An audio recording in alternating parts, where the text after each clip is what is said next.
Hello my dolly dearies and welcome to another video. So today I am hosting a Dungeons & Dragons collaboration over on Instagram. This collaboration was really fun and it made me see a bunch of cool new artists. Make sure to go and check them out. They are Sim Kawaii, Ghost Queen 1312 and Space Age Bones. These artists are all super cool and their artwork is absolutely amazing. I'll leave links to their social medias in the description below. But without any further ado, let's get on with the video. To start off, we're going to be using this Disney Descendants doll.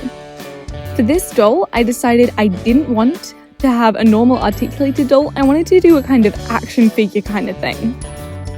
I felt that her face sculpt was perfect. But to start, let's place her in boiling water to remove her head. The head on this Descendants doll was actually really difficult to get off for some reason. But I decided that I'm going to keep her hair. I feel like the character who I'm making a ranger character. She has rather ratty hair from being in the mountains and going on adventures all the time.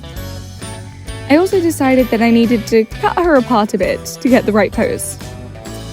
Where the knee joints were, I put some wire in the place, and I did put the feet on the wrong side, but it's fine, it'll be covered in clay so we won't see it.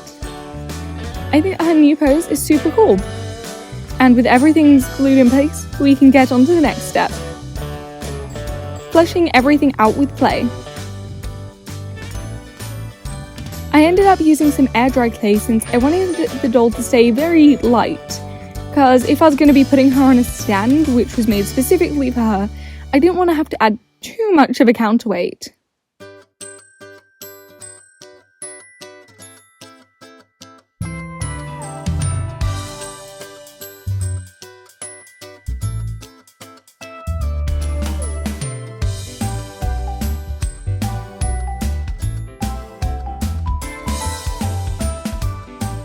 But I think I got some pretty cool bases in for the sculpting.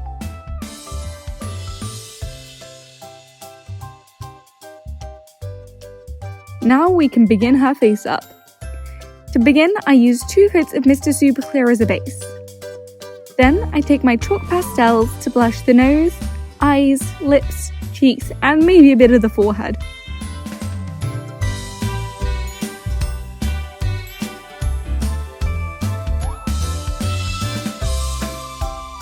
Since she's a D&D ranger, I wanted her to have a very natural makeup look, nothing too bold.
But with that, her face up is done. Time to seal her eyes in with some Liquitex gloss varnish to bring them to life. But first, let's release her hair from the hair burrito.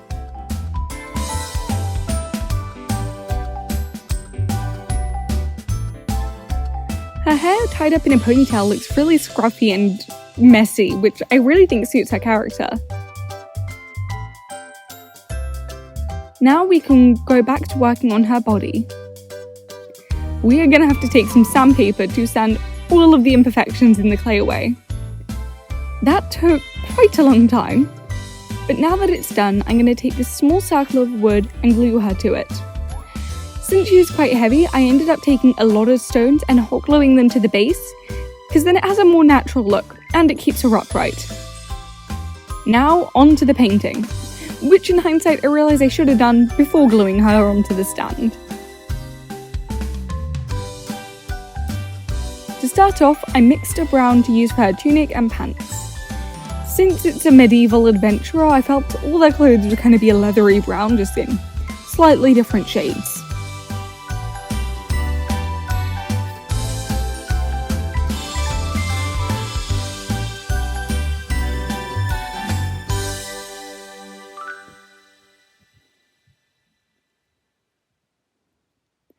I started painting, but then I suddenly remembered I need to prime the base with gesso. So, now that it's all primed with gesso, I can actually get started on the painting, rather than going in too early. I used a slightly muted, very warm brown for her hands.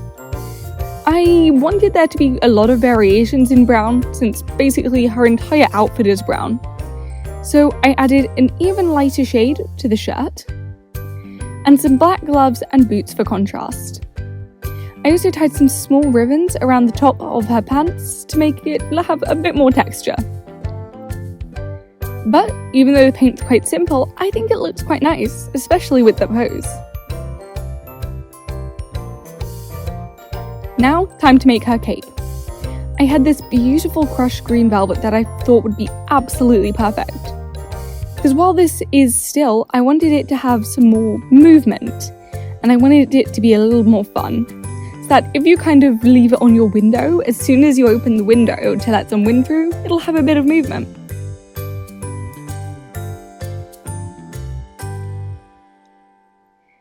But with her all painted and her cape attached, it's time to attach her head.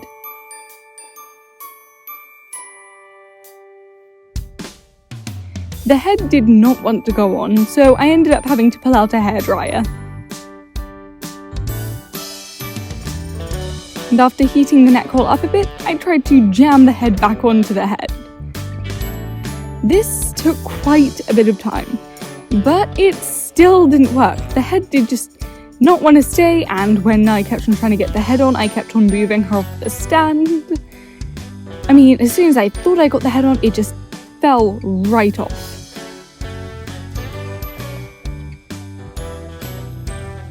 You can see here a huge time-lapse of my endless trying. After enough time, I got fed up and I clipped off the little net peg using some wire cutters. And ended up just gluing her head on with some hot glue. Because if she's an action figure, she doesn't need neck mobility. It's fine. She'll be fine.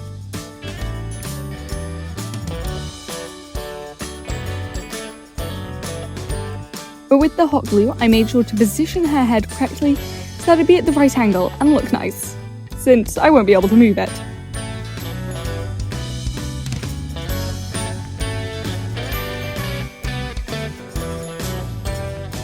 I then made her a very small little crossbow using some hot glue and matchsticks. I also added a small string to be the crossbow string.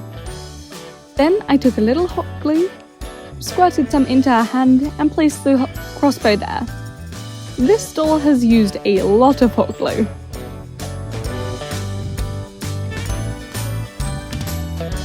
I think that she looks super cool and exactly what I envisioned for this character.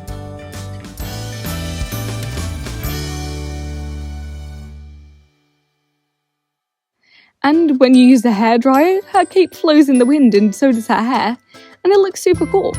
Then I decided to cover up all of my horrible mess with hot glue on the stand to take some fake grass and glue it into place.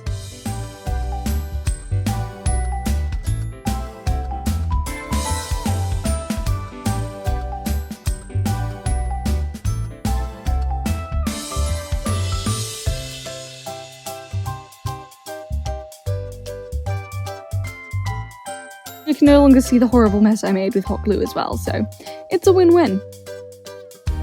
But with that, she's done! The story behind this character is actually quite funny. My Dungeons & Dragons group does not like this character. Frankly, nor do I. My DM said that I had to play a ranger, even though our group was in a desperate need of a barbarian. So he said if she dies, then she can get a new character. I can make a new character.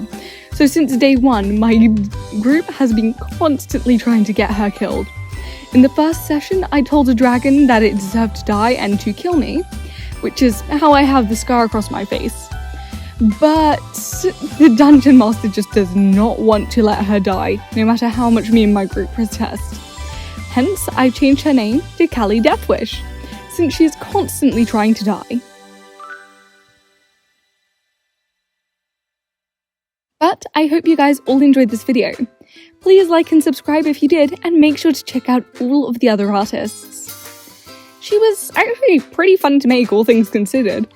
And I really like making the action figure and the painting. But thank you guys so much for watching, and I shall see you in the next video. Bye!